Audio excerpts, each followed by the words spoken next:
మన హైదరాబాద్ పట్టణంలో తీగల వంతెన అదే కేబుల్ బ్రిడ్జ్ని అందరూ చూసిరు కదా అనుల్లా గది ఎట్లుంటుంది.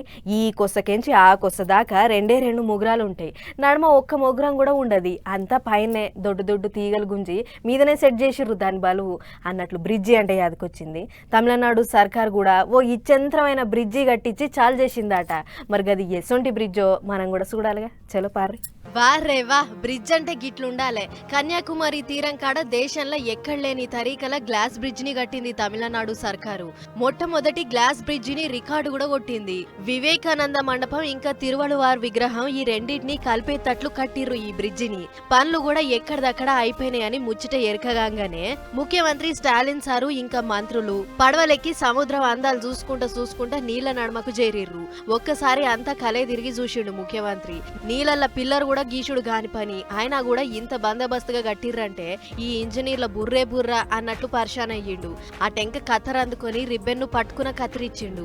స్టాలిన్ సార్ ముంగట నడుచుకుంటా అద్దాల బ్రిడ్జి అందాలు చూసిండు. అద్దం గట్టిగుందా చూస్తుంటే కింద అన్ని నీళ్లే అవపడుతున్నాయి. ఆయనతో ఇంతమంది ఎక్కితే ఏం పలగదు కదా అన్నట్లు అత్త అరుచుకుండు ముఖ్యమంత్రి.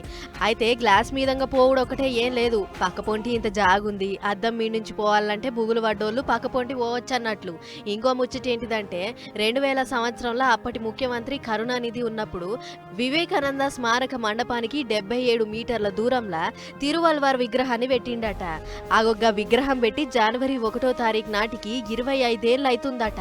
అందుకే దాన్ని పండుగ లెక్క చేద్దామని తమిళనాడు సర్కార్ 2 వద్దుల మందం సిల్వర్ జూబ్లీ పండుగ చేసింది. ఇక మొత్తం 37 కోట్లు పెట్టి కట్టిన ఈ బ్రిడ్జి 77 మీటర్ల పొడవు 10 మీటర్ల వెడల్పు ఉంది. కడతానికి 1.5 ఏళ్ల పట్టింది. ఇక ఈ గ్లాస్ బ్రిడ్జి ఫోటోలు తీసి ఇంటర్నెట్ గూట్లో పెట్టేటోరకు ఇప్పుడు పొరక తిరుగుతున్నాయి. మన దేశంలో ఈ ఇకమత్ కూడా వచ్చిందా అన్నట్లు తీరు కామెంట్లు రాసుకొస్తుర్రు నెటిజన్లు.